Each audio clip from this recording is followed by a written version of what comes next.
이 임금 시장이 그러니까 노동 시장이 아주 빡빡한 거로 나오는데 신기한 건 전체 임금 상승률은 뚝뚝 떨어지고 있는 거예요. 왜 그러냐? 아주 고소득자인 IT 업종은 많이 해고를 당하고 있고 좀 저소득에 속하는 서비스 업종은 늘어나고 있어요. 숫자적으로는 실업률은 좋아지고 있지만 임금 상승률은 떨어지고 있죠. 왜냐하면 한 사람이 몇 사람 임금을 받는 사람들이 팍팍팍 잘리고 있잖아요. 아마존, 뭐 메타 막 자르고 있잖아요. 그죠? 맞아요. 근데 만약에 긴축이 물 건너갔다고 하면은요. 그 물가가 보통 그 목표 물가가 연 2% 정도라고 하잖아요. 그렇죠. 그것도 거의 물 건너간 거라고 봐야 되는 건가요? 그렇죠. 그러니까 지금 이제 그렇게 되면 이제 시장에 남는 걱정이 물론 이제 그런 쪽을 생각하는 사람들의 문제지만은 그럼 긴축이 중단된 건 좋다. 기술주 입장에서는 이렇게 생각하는 사람들 많잖아요. 그러면 근데 인플레이션은 어떻게 할까? 지금 질문 주신 거잖아요. 그렇죠? 그래서 사실은 어느 것부터 제가 설명드리는 게 더 설득력 있을지 모르겠는데 두 가지 설명드려야 돼요. 하나는 뭐냐면 첫 번째는 이런 문제가 없었어도 제가 설명드릴 문제. 하반기가 되면 우리가 보는 인플레이션 숫자는 좀 크게 줄어들게 돼 있었다. 그러니까 인플레이션에 대한 우려는 상당 부분 지금 나오는 숫자를 보고만 한 건데 하반기가 되면 달라질 숫자들이 있었다는 얘기를 드리려고 했었어요. 그런데 두 번째 드려야 될 말씀은 뭐냐면 그런데 갑자기 돌발 변수가 은행 위기잖아요. 이게 앞으로 인플레이션을 걱정 안 하게 만들어 줄 것 같다. 아, 그래요? 예. 그런 얘기죠. 그럼 앞에 거부터 할까요? 뒤에 거부터 할까요? 뒤에 게 흥미진진한데 앞에 거부터 할까요? 앞에 거부터 할까요? 그러면 앞에 가만히 있었어도 이 인플레이션에 대한 문제에 대해서는 우리가 조금 다르게 바라봐야 됐었다는 건데 그것을 얘기하려면 인플레이션을 어떻게 나누는지를 좀 봐야 돼요. 복잡한 것 같지만 어쩔 수 없습니다. 제롬 파월도 인플레이션을 세 가지로 자꾸 나누고 있어요. 그게 뭐냐면 첫 번째는 상품 물가라는 게 있습니다. 이게 뭐냐면 물건값에서 나타나는 물가. 두 번째는 주거비 물가라고 부릅니다. 주거비 물가라 그래서 이거는 임대료 이런 거에서 나오는 그러니까 주택 쪽 물가죠. 세 번째 이 제롬 파월이 자꾸 강조해서 유명해진 그래서 별명도 생겼어요. 슈퍼 코어 인플레이션이라고 부르는데 요건 정확히 말하면 주거비를 뺀 서비스 인플레이션. 네. 요겁니다. 이 세 가지를 봐야 하는데 왜 세 가지를 봐야 하냐면 첫 번째 일반적으로 상품 물가 아무도 걱정 안 해요. 왜냐하면 상품 물가를 가장 많이 좌우하는 것들 중에 에너지와 식품이 있는데 둘 다 완전 평정됐습니다. 예. 유가 반값 됐더라고요. 그렇죠. 그리고 뭐 식품도 뭐 미국에서 그러니까 문제가 됐던 오렌지, 그 다음에 더 문제됐던 계란, 달걀이 있는데 뭐 둘 다 물 건너갔습니다. 그래서 어떤 식으로든 이건 문제는 됐고 그 다음에 이 상품 물가는 수요가 굉장히 많이 좌우하는데 누가 봐도 수요가 코로나처럼 더 올라갈 거라고 어떻게 생각합니까? 그때는 뭐가 문제였어요? 나가지도 못하는데 돈은 많으니까 주문했잖아요. 지금 똑같을 거라고 누가 보겠습니까? 그죠? 네. 그러니까 이 수요 문제도 당연히 해결되다 보니 상품 물가는 아무도 걱정하지 않고요. 파월도 그렇게 말했어요. 이건 완전히 디스인플레이션. 예, 그렇게 말했고 두 번째 주거비 물가라는 게 있다 그랬잖아요. 근데 여기가 문제가 되는 이유는 주거비 물가가 요번에도 8% 오른 거로 나왔단 말이죠. 몰랐어요. 근데 주거비는 왜 중요하냐면 헤드라인 CPI, 그러니까 헤드라인 물가 우리가 그냥 탁 보는 7%, 6% 막 이런 물가 있죠. 여기서는 40%를 차지해. 주거비가 엄청 차지하네요. 대단하죠. 네. 그런가 하면은 연준이 중요하게 생각하는 그런 코어 PC 같은 이런 쪽들이 들어가면 요건 15% 차지해요. 어쨌든 영향이 있잖아요. 그럼 주거비라는 게 뭐냐? 보통 렌트비, 그러니까 주택에 관련된 비용들 있잖아요. 그런데 집주인은 그러면 비용이 안 발생하지 않습니까? 거기에 세든 사람만 돈을 내잖아요. 그럼 집주인은 그러면은 이런 부분에 대해서 전혀 인플레이션이 없냐? 그게 아니라 그래서 OER이라 그래서 OER은 뭐냐면 Owners Equivalent Rent라 그래서 만약에 자기가 집주인인데 진짜 돈을 내진 않지만 내가 세 사는 사람이라면 얼마를 받겠다.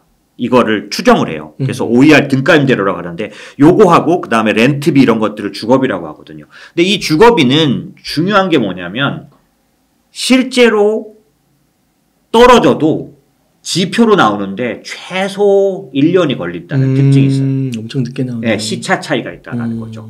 그래서 중요한 게 뭐냐면 지난달 CPI에도 8% 오른 거로 나왔지만은 사실은 실제로는 작년 6월부터 떨어지기 시작했다라는 거죠. 지표로 나오는데 시간이 걸리는 지표인 거예요. 네. 그거를 제가 입으로 설명하는 것보다는 알려드리는 게 좋을 것 같아서 화면 하나 준비했는데요. 지금 화면에 나오는 거 보면은 렌트비라 그래서 주거비라는 거고요. 이 주거비의 내용들을 보시면 지금 맨 위에 있는 그 CPI 렌트라든지 그 다음에 OER이라든지 뭐 요런 것들은 보시면 아직도 올라가고 있는 걸로 보이잖아요. 녹색과 약간 밝은 뭐라고 할까요? 그 노란색 이런 건 올라가고 있지 않습니까? 그런데 중요한 건 뭐냐면 그게 크게 뚝뚝 떨어지고 있는 세 개가 있잖아요. 요게 뭐냐면 진로라는 회사 거, 그 다음에 아파트먼트 리스트, 그 다음에 뉴 테넌트. 요게 큰 회사예요. 부동산 쪽에 제일 큰 세 개 회사예요. 얘네들은 어떤 지표를 내놓고 있냐면 실제로 어떤가를 보여주는. 여기 보면 1년, 레그 1년이라고 되죠. 1년 차이가 나는 인덱스. 다 1년 차이가 나잖아요. 그러네요. 진로라는 회사, 아파트먼트 리스트라든지 뉴 테넌트 같은 회사가 보니까 지금까지 수십 년 동안 보니 주거비는 1년 차이를 두고 보는 게 정확하더라. 그래서 실제로 네가 지금 주거비가 어떻게 되는지 알고 싶어? 그럼 우리 이 인덱스를 보면 돼. 라고 해서 조사해 놓은 거예요. 그 인덱스가 작년 6월부터 떨어지고 있죠. 네. 이미 여기가 있잖아요. 그리고 하락 추세잖아요. 아, 그렇구나. 그래서 제롬 파월도 뭐라 그랬냐면 주거비 인플레이션은 잡혔다. 지금 나타나진 않지만 하반기에 나타날 거로 본다. 이렇게 지금 요번 FOMC에도 그렇게 말했어요. 그래서 요거까지 만약에 여러분이 안다면 지금 시장에서 뭐 어떻게 떠들고 있는 그 숫자가, 왜냐하면 작년 6월부터 떨어졌으면 기저효과에 의해서 올해 6월이면 갑자기 숫자가 뚝 떨어지게 된다는 거예요. 이제 낮은 걸로 나오기 시작한다는 거죠. 지금 저희가 계산해 보니까 올해 말에 지금 8% 오른 게 올해 말에 가면 3.5까지 낮아지게 돼 있더라고요. 반토막 이상 나잖아요. 네. 그죠? 그러면 지금 헤드라인이나 그 다음에 코어 PC에서 얼만큼이 날아갈지 여러분이 생각해 볼 수 있다. 그럼 하반기부터는 인플레이션이 너무 걱정스러운데 라는 숫자를 많이 줄여줄 거다. 왜? 아까 말한 그런 그 에너지와 식품 같은 데서는 지멋대로 어떤 달은 올라가고 어떤 달 내려가지만 모두가 알고 있는 하락 추세. 그 다음에 주거비도 하락 추세가 현저하게 하반기부터 나온다는 거죠. 그러면 인플레이션에 대한 큰 숫자는 많이 달라진다. 그럼 나머지 제롬 파월이 근데 이것 때문에 우리가 좀 고민이야 라고 말했던 슈퍼코어 인플레이션. 그게 뭐냐면 주거비 제외 서비스 인플레이션이 문제인데 이 주거비 제외 서비스 인플레이션에 관련돼서 가장 영향을 주는 건 뭐냐면 이거는 주로 임금입니다. 임금. 인건비. 이 부분. 왜냐하면은 서비스 인플레이션이라고 그랬잖아요. 서비스 직종에서 나오는 인플레이션들이에요. 근데 이게 특징이 뭐냐면 서비스 직종이 지금 요번에도 하도 인플레이션 자세히 조사해서 나오는데 되게 임금이 좀 낮은 쪽들이에요. 레스토랑이라든지 그다음에 뭐 어떤 병원과 관련된 뭐 하여튼 이런 어떤 쉽게 말하면은 여행, 레저 뭐 이런 쪽들. 되게 임시직이라는 뜻은 아닌데 그 소득이 좀 낮은 쪽들이에요. 근데 이쪽이 팬데믹에서 벗어나니까 뭐 엄청나게 늘고 있잖아요. 뭐 다 레스토랑 많이 가잖아요. 우리도 식사 많이 나가잖아요. 그죠? 그런 것 때문에 막 직원을 많이 뽑아요. 그래서 고용도 되게 잘 되고 굉장히 활발하지만 문제는 뭐냐면 임금이 작은 쪽이다 보니까 지금 전체로 보면 임금 중요한 거는 어떤 거냐면 임금에 관련된 인플레이션을 따질 때는 시간당 임금 상승률 같은 게 중요해요. 그런데 희한한 지표가 나오고 있는 거 뭐냐면 실업률은 빵빵한데 그러니까 실업률이 낮아지고 있는 거죠. 그러니까 저 일자리 찾기가 어려운 것 같아. 그러니까 인플레이션 요인이 큰 거잖아요. 실업률은 여전히 빵빵한데 오늘도 19만 개 나왔거든요. 실업상 청구 건수가 적은 거죠. 네, 굉장히 적어서 지금 이 임금 시장이 그러니까 노동 시장이 아주 빡빡한 거로 나오는데 신기한 건 전체 임금 상승률은 뚝뚝 떨어지고 있는 거예요. 왜 그러냐? 아주 고소득자인 IT 업종은 많이 해고를 당하고 있고 좀 저소득에 속하는 서비스 업종은 늘어나고 있어요. 숫자적으로는 실업률은 좋아지고 있지만 임금 상승률은 떨어지고 있죠. 왜냐하면 한 사람이 몇 사람 임금을 받는 사람들이 팍팍팍 잘리고 있잖아. 아마존, 뭐 메타 막 자르고 있잖아요. 그죠? 맞아요. 오늘은 저 코스트코까지 나온 것 같은데요. 그래요? 예, 뭐 코스트코인지 월마트인지 둘 중에 하나인데 월마트인 것 같네요. 이거 좀 심각하거든요. 이렇게 되면은. 그러니까 그런 것들이 나타난 현상에 의해서 실제로 임금 인플레이션은 지금 그 실업률 지표가 살아있다는 것만으로 걱정하는 그것과는 좀 다른 현상이 나타나고 있고요.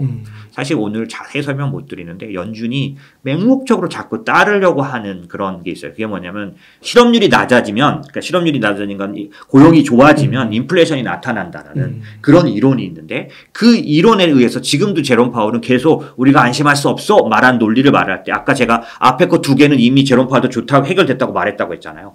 마지막 걸 얘기하면서 뭐라고 말하냐면 실업률이 얼마가 될 때까지는 고용시장이 여전히 빡빡하다면 우리는 긴축을 계속하겠다라고 얘기해봤잖아요. 그럼 그 얘기를 할 때 기본적으로 아까 말씀드린 것처럼 실업률을 갖고 자꾸 따지고 있는데 그 필립스 이론이 그러니까 그 실업률이 낮아지는 그러니까 고용시장이 빡빡해지면 인플레이션이 나타난다는 이론은 학자들이 다 연구했어. 오늘 제가 자료 보여드릴 거 그랬네. 연구를 했는데 인플레이션과 개연성이 없다는 쪽으로 지금 엄청나게 발표가 나오고 있어요. 그렇구나. 제가 지금 그 학자들만 보는 게 아니라 저는 오랜 동안 연준을 보면서 투자한 사람이라 옐런이 그 효과 때문에 필립스 곡선 효과 때문에 맨날 실갱이 하다가 결국 포기했었거든요. 그래서 결국 제롬 파월이 AIT라 그래서 평균 인플레이션에 관련된 타겟팅을 만들었던 거예요. 아무리 기다려도 인플레이션이 안 나타나서. 실업률이 그렇게 좋은데도 인플레이션이 안 나타났다니까. 예전에. 코로나 전에는요. 근데 지금 갑자기 실업률을 갖고 인플레이션을 자꾸 엮고 있는 거야. 예, 그래서 저 같은 사람들은 연준이 곧 인정하게 될 거다. 실업률과 이 인플레이션을 그렇게 큰 관계가 있지 않다. 왜냐하면 계속 연준이 하반기에도 실업률이 낮아지고 있기 때문에 우리는 계속 긴축해야 돼라는 핑계를 대지 말아야 한다고 보는 쪽이에요, 저는.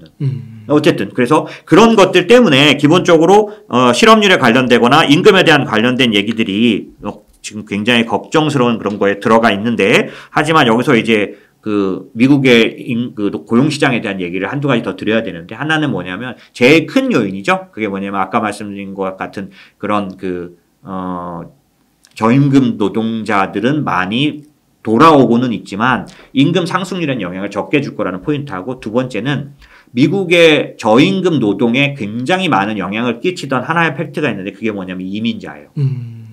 그런데 트럼프 때 막아놨잖아요. 그렇죠. 그 이민자법 타이틀 42라는 겁니다. 이걸 통해서 어떻게 막은 거냐면 불법 이민자처럼 보이는 사람을 잡으면 옛날에는 타이틀 42 전에는 어땠냐면 이민자 소용소에다 먼저 넣어서 거기 안에서 선택하게 해줬어요. 지금은 그냥 바로 강제 추방. 아, 그래요. 그러냐고 그 미국의 남부 쪽에 있는 도시들은 굉장히 많은 이민자가 빠져나갈 수밖에 다 추방해버렸으니까. 그렇구나. 근데 그게 5월 10일 날 다시 돌아옵니다.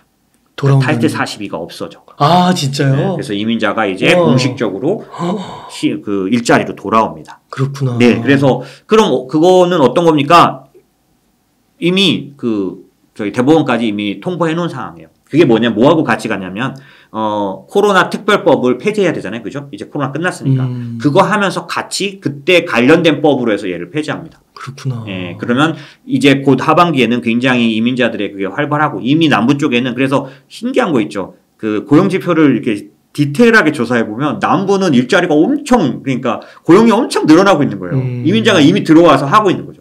남부의 어떤 주들은 더 적극적이거든요. 이민자에 대해서 반대해요. 그러니까 이민자를 추방하면 안 된다는 데들이 있어요. 그런 데들은 이미 받아들이고 있는 거죠.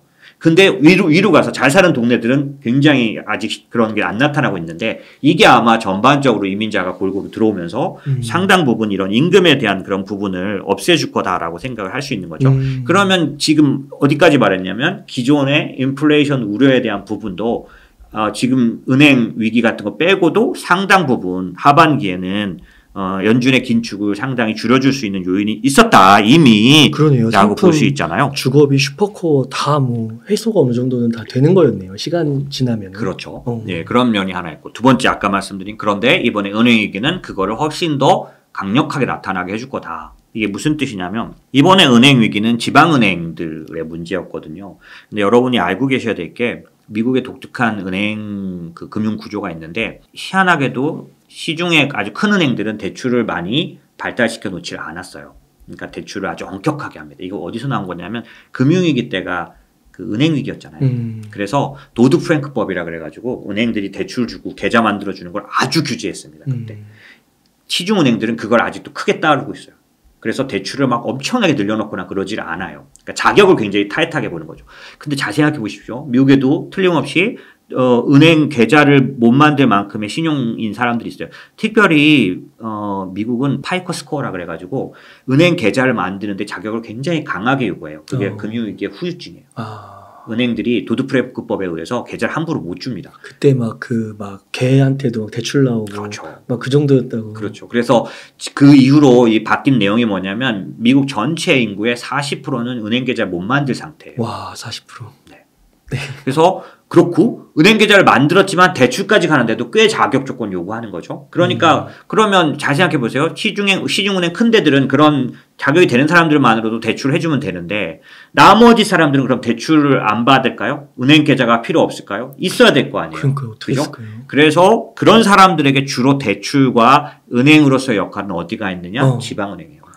아, 또 그런 거구나. 네, 2금융권, 3금융권 이런 식으로. 그렇죠. 그런 식으로 해서 지방은행이 지금 전체 미국 대출의 38%를 차지하는데 이건 양으로만 벗기 때문에 그렇고 가짓수로는 시중 큰 은행들이 하지 않는 그런 부분이 굉장히 많이 들어갔어요. 특별히 지금 문제가 되고 있는 상업용 부동산 대출은 거의 70% 차지합니다. 지방은행이 전체 중에. 그다음에 기타 소비자 대출. 이게 뭐냐면 은행 계좌 못 만드는 사람들, 뭐 이런 정도의 신용인 사람들에게 대출을 줄 수 있는 어떤 그런 소비자 신용들이 있어요. 뭐 그런 거에 관련된 대출이 48%.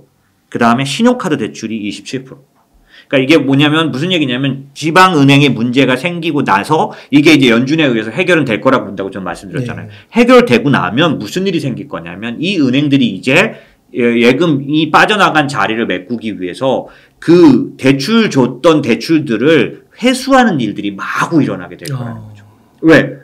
아주 건전하고 널널하면은 당장 안 받아들여도 되지만 지금 막 엄청나게 상각이 일어나고 겨우 살아남았는데 이제 얘들도 살림을 하려면 이제 줬던 대출을 받아야 될 거 아니에요. 그러면 잘 생각해 보세요. 상업용 부동산 대출의 60%에서 70%를 지방은행이 갖고 있다면 상업용 부동산 관련해서는 엄청난 경매와 엄청난 매도가 나올 거란 얘기죠. 그러겠네요. 그러겠죠? 네. 두 번째 아까 신용카드나 소비자 대출 같은 걸로 봤을 때는 아마 회수된 대출금을 메꾸기 위해서 일반인들이 상당 부분 어떤 걸 해야 될까요? 다른 데서 받아서 내든지.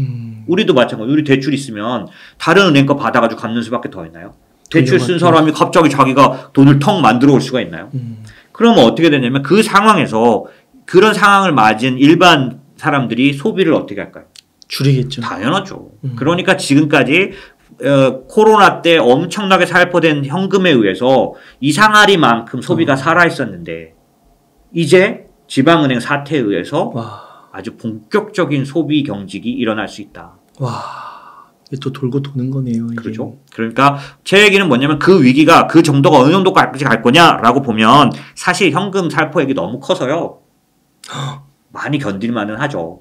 예전보다는. 그래서 막 갑자기 막 그렇게 엄청나게 하진 않지만 적어도 생각해야 될 건 있어요. 그게 뭐냐면 인플레이션 우려하는 건 확 줄어들 거다.